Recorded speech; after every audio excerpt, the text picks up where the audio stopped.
Kim, it's another story. These stories are popping up almost by the month where the pharmaceutical industry is being caught causing, you wonder, do they cause more harm than good? And when you look at this story, I think the children who are the product of birth defects in later years are going to conclude that that they're the victim here. They really are the victim.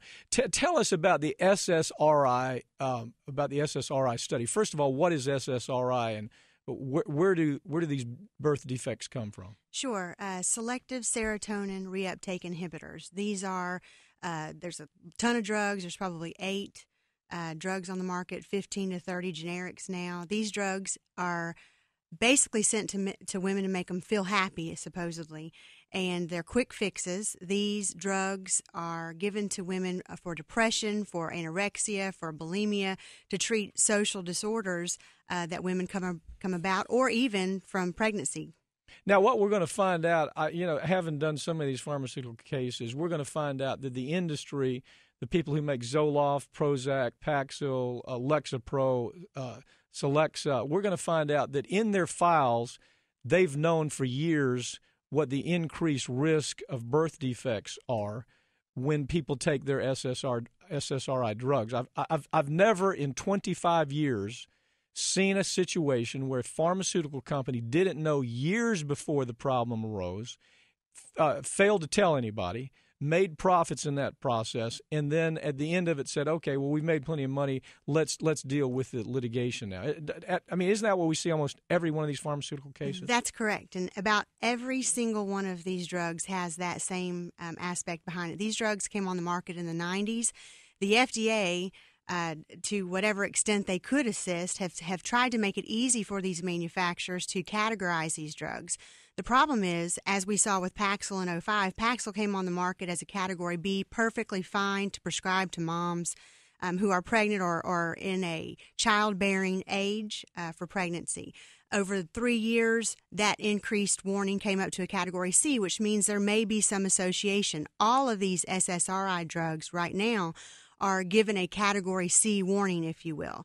In 2005, finally, Paxil, GlaxoSmithKline, tried to increase that warning just a little bit, but what we found in some of their research and what we are finding with these other drugs as well is they destroyed the evidence with the rats that were dying. They did all these animal studies, but instead of examining these rats, examining why these miscarriages were happening, examining why these stillbirths were happening way early on in the first trimester, second trimester, these manufacturers have produced evidence and studies with regard to third trimester usages. So doctors are under the impression these drugs are safe to prescribe to moms. Well, right. I mean, we see this so much. I mean, I can't overstate this. I don't think I have been involved in this is kind of my specialty too. I don't think I've been involved in one of these cases in 25 years where we don't see the company destroying clinical information, destroying tests that they do in-house, whether it's destroying the dogs or the rats or the monkeys, and then destroying all the documents that showed them that this was bad stuff and that we should warn. I mean, there's no question that goes on almost without exception. But in this situation, this is the results are this. We have hypoplastic left heart syndrome that children are suffering from, pulmonary atresia. You had tricuspid atresia. You have defects that are limb, craniofacial limb defects, hands, arms, legs, abdominal wall malfunctions and malformations. In other words, these companies knew what was at risk here. They understood clearly that we're talking about an entire generation of children because the use of these SSRIs, Prozac, Zoloft, Paxil, Lexapro, Celexa, the use of them is so predominant. I mean, it's staggering when you compare what we do in the United States with the use of these drugs and what they do in other parts of the world. Pap, I think you hit the nail on the head. With these particular drugs, every one of these, probably 5 drugs over the last 5 years, have exceeded between 100 to 150 million prescriptions for these drugs. They're handed out day in, day out. Some of the studies will show that 50% of the women or more have zero idea the effects that these drugs can have on a fetus. Women of childbearing age are not given that appropriate information. You talk about the companies and the things that they hide and the things that aren't always to surface. These companies go one step further because they're dealing with both women and they're dealing with a socioeconomic issue here with women who are on Medicaid, state-funded programs, and they are just being given these pills to go away. To just go away. In other words, they're sad. If you look at these commercials on television, are you sad? Are you mad? Did you have a bad day? Are your children aggravating you? Are you putting on too much weight? Are you moody? That we're selling this to the American public like candy. They don't allow this in other parts of the world. They don't allow direct marketing to the damn patient. I mean, the patient hears this, goes to the doctor, says, hey, can you give me some of that Zoloft? That sounds pretty good. It's going to make me happy. That's right. About 95% of these prescriptions are given by general practitioner doctors or not even doctors at all because they are just being pushed and put on. There was an article that over, I guess, through August of 2010, there were probably $6 billion paid out by some of these companies in criminal, civil fines and settlements. And we never hear about them. That's right. It's based on inadequate warnings, ineffective drugs, illegal promotion to doctors, antitrust issues. Nobody goes to jail. Nobody goes to jail. Some of these drug companies are killing people. They are killing children. They're crippling children with birth defects. Nobody goes to jail. But now we see this week in Congress, you've got Congress saying if a person makes hashish, they can go to prison for life.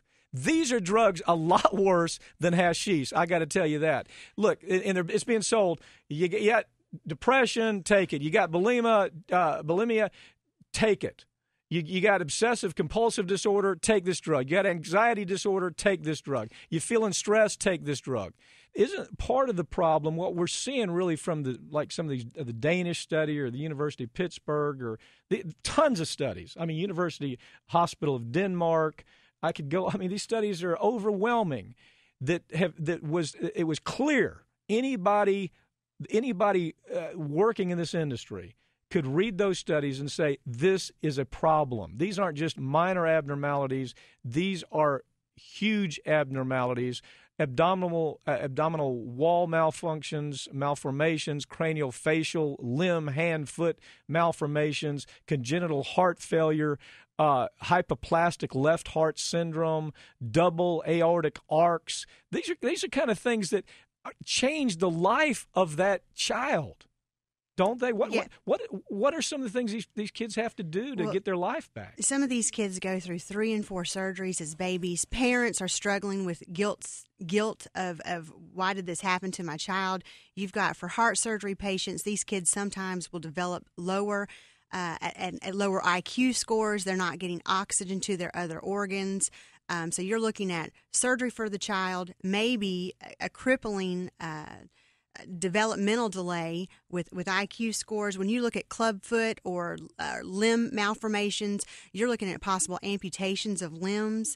Cleft palates. That's right. Cleft palates, cleft lips. You're looking at kids who are going to be socially affected by this for the rest of their life, if not also medically associated with it. They're going to have to be treated for the rest of their life for these major issues. And some children, unfortunately, are not going to make it past the first or second week of being born. But nobody goes to jail. The CEOs, the management people who know clearly what's happening, nobody goes to jail. The FDA hack, who day one worked for the FDA, after he allows these clinical tests to go through and the drug to be granted permission to be sold, then he goes to work for the industry. It's that swinging door that exists with all of our agencies. Worst of all, the U.S. Food and Drug Administration still has not gotten better. Obama's done very little to correct this problem.